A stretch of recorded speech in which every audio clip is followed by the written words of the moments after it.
இங்கே பாருங்க, கிட்டத்தட்ட ஒரு 5 கிலோமீட்டர் ஓடி இருப்பேன். ரொம்ப இறக்குது, மேலே ரொம்ப வேர்த்துட்டு, குடிக்கிற தண்ணி வேறு இல்லை, தண்ணி ஃபுல்லாக தீர்ந்துருச்சு. அதான் இன்னைக்கு அவ்வளோதான் ஓட்டம், ரன்னிங் அவ்வளோதான். இன்றைக்கி ரொம்ப தூரம் ஓடிட்டேன்.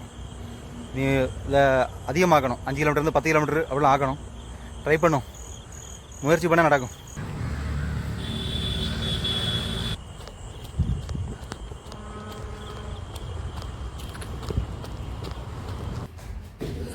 அப்புறம் இது ரன்னிங் முன்னாடி வார்ம் அப் பண்ணேன்.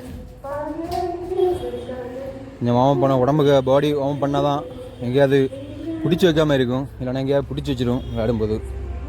இது பாருங்கள், இந்த இடத்துல நிறைய சதை இருக்குது, நிறைய தசை இருக்குது. அதனால் அதை வந்து சதை கொழுப்பு அதை குறைக்கணும்.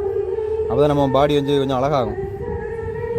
அதை குறைக்கிறதுக்காக வயத்தில் பாருங்கள், வயத்தில் நிறைய இருக்குது. முன்னாடி அவ்வளோ இது கிடையாது, இப்போ இதெல்லாம்.